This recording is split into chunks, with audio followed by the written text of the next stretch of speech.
Hey guys, so today I watched a FNAF movie and this video is basically going to be me just talking about my general feelings about the film.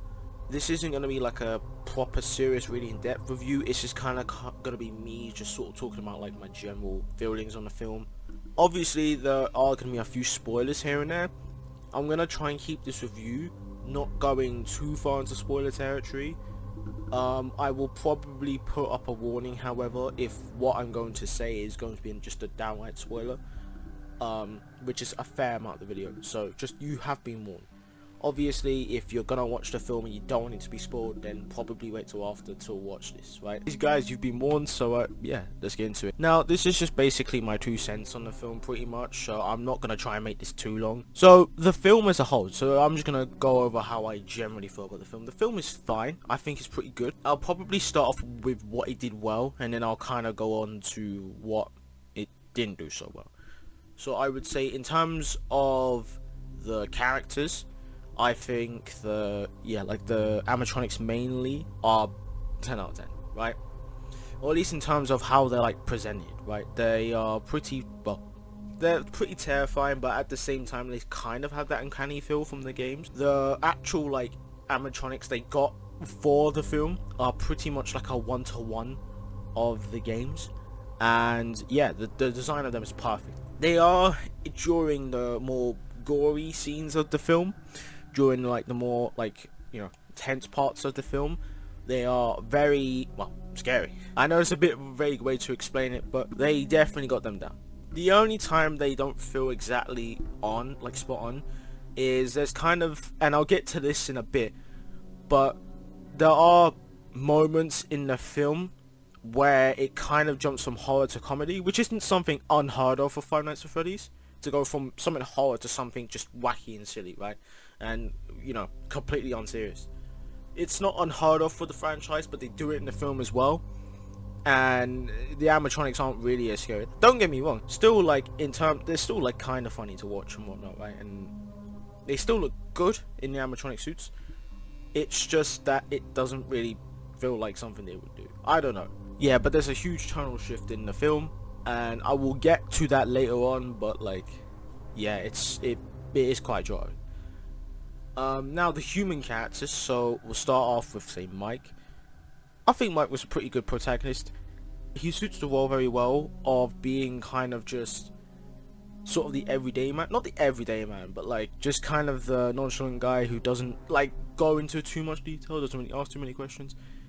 I mean, to be fair, I mean, if I was in that location, I'd be asking many questions by now, but Mike's just kind of like, yeah, I just want to get paid.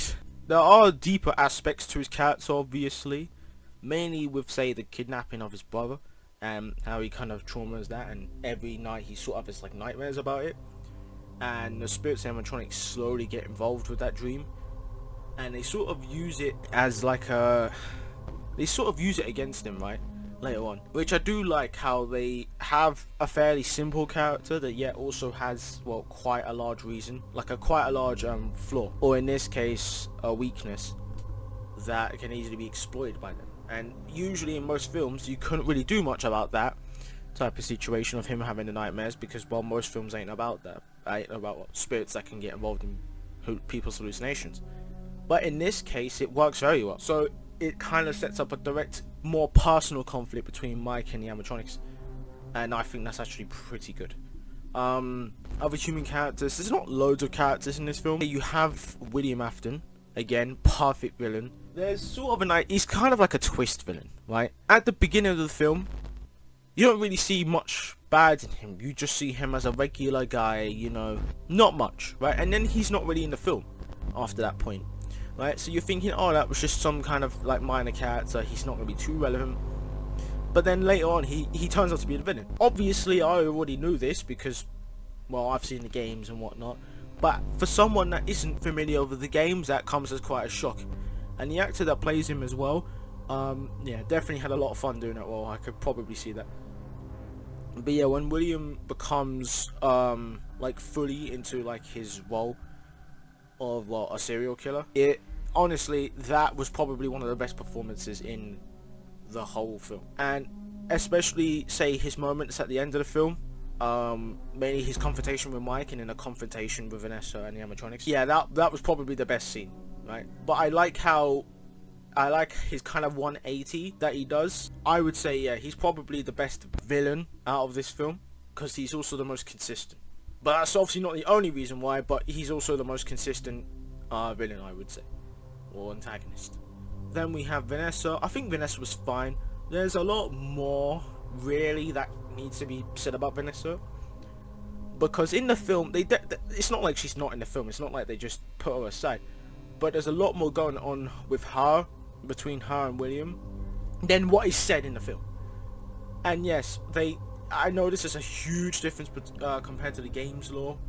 I kind of felt a bit weird about that as well, because Vanessa obviously isn't an Afton, right?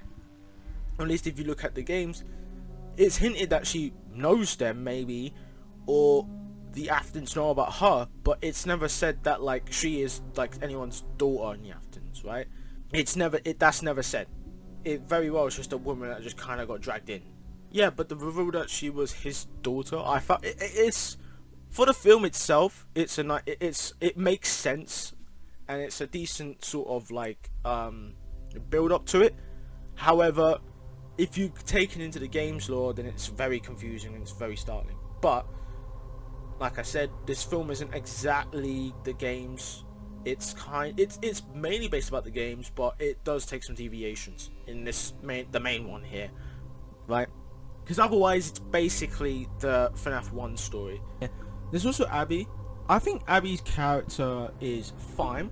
Don't get me wrong, she is a massive important part of the plot. However, towards the end of the film, it feels like they've mostly sort of tied up her character, but there's a few like hanging strings off her. So it feels like they may be leaving room for a sequel or more or something like that. But for the most part, her character is very relevant, especially when it comes to understanding the animatronics and whatnot. They kind of did like the sort of generic thing. If you don't know what I mean by that, it's like, you know, in sometimes these more like mystery sort of horror, supernatural things, where a character has like a natural, like especially a child character, has like just a natural bond with whatever entities it is, and it's like friends with them. They basically did that with Abby, right? In this, it kind of works but kind of doesn't, because we've gone from, you know, the animatronics basically crushing people's skulls in, and then 10 minutes later they're just sat around playing with her, building forts and dancing and falling over and stuff, right? It's huge tonal shift, and to be honest, I get this is Five Nights at Freddy's. That happens sometimes. Like I said, it will switch from, you know, straight up horror to like a bit of comedy, but here it's just really jarring. It's like the film tried to strike a balance between being scary but also being funny. And I don't mind bits of humor being in it, but I honestly think the bits of humor that should come in it should maybe be on the more lighter scenes between probably the human characters, because the animatronics go from the antagonist killing people, then they go back to being good for a while with Abby, and then they get upset with Mike, so they then turn on Abby again, right? Obviously I get that it was building up to them trying to, well, make Abby one of them, but I don't know, it kind of switches a bit too fast, and it also just kind of sort of comes out of nowhere, and it just doesn't really make sense for the rest of the film. Like, if the whole film was just all fairly more lighthearted, a bit more comedic, right, like sort of like a comedic horror film, I could see it. However, most of the film previously was not that comedic. Like, there was a few bits here and there, but for the most part, there wasn't too many jokes. So you're not really expecting there to be like, well, a whole 20 minutes of just happy-go-lucky, you know, with the animatronics, right? Though, really, out of all the characters, the best character has to be Baloo Boy. He was, other than William Afton, the most consistent character in my eyes. Yeah. What's funny is he doesn't even actually appear. He's just a fucking bubblehead. But out of all the jump scares that we got, Balloon Boy got me the most. That was the most consistent. Because with the jump scares in the film, they're not bad, but when they do happen, it's not as jarring usually, because it's just sort of like loud music or something like that. With Balloon Boy, it got me once, and then the rest of the time it was still quite funny, I guess. Like, don't get me wrong. I said like I said, it's a mainly serious horror film. I don't know. The bits with Balloon Boy were kind of funny though. Like I think that was good. I'll let it slide, right? And now, kind of moving off from cats, going to the detail of the film. So like the lighting, the sets, the props, yada yada. Yeah, it was all amazing. The sets they picked for the location, like the actual pizzeria, I think was pretty good. It's sort of reminiscent of like the first game, but just a lot bigger with more rooms. It kind of has a more realistic layout, I would imagine, than say the FNAF 1 from the game's location, because that was quite weird looking in terms of its shape, right? Like, no building's designed like that. No, but I also like how a lot of it, you can see what it once was, right? They didn't just go in and just put a bunch of trash in a room and then go, oh, it's a haunted pizzeria. It's like abandoned, it's closed, right? They actually designed like a full-on pizzeria and then withered it a bit. I like how they went about that. And, like, you can see what it once was. There's a lot of, like, I don't know, lights, for example. There's wallpaper, there's malls, and there's just other small props just around, and you can tell what it once was. But they also make it really decrepit looking at the same time. I like how the backgrounds, like the environment, it's mostly still, but there'll be like one thing moving in the background very slowly, like a broken fan or something like that. It kind of keeps the background alive, but at the same time very still. The film ended fine. I mean, it definitely leaves room for a sequel, because obviously, say for example, William Afton, we see him get spring locked, but if you know the games, you know what happens after that. He comes back anyway.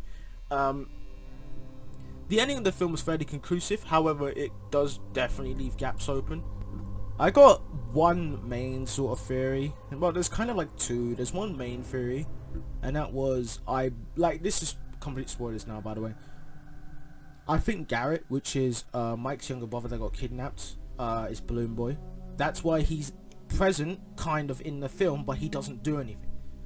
Like, the bubblehead of Balloon Boy is, well, there in the film, and you see how it's constantly moving around, so it's definitely haunted or something, right? However, it can't actually do anything, so it could very well mean that's another spirit in there, and Garrett is the only other kid that we see that's been murdered by William that isn't one of the animatronics that are already there. But either way, I imagine they'll probably answer that in a sequel or film or something like that anyway, what's up with Garrett, because we know who killed him, William, but Garrett could, or maybe he didn't, maybe he was just buried in the woods somewhere. But knowing William, he almost certainly is in some animatronic.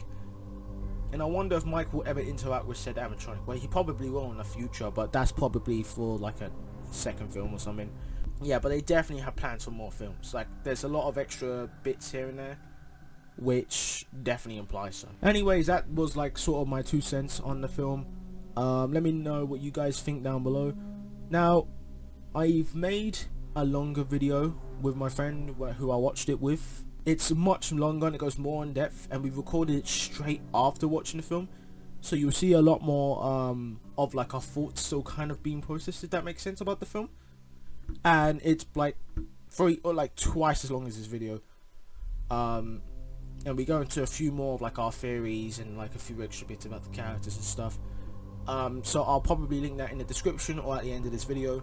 I've also kind of posted some for the community tab, so if you're watching this video when it's relatively new, then you can also go over to there and you can put down your personal thoughts as well about the film. I've also made some trailer reaction videos as well if you want to go watch them.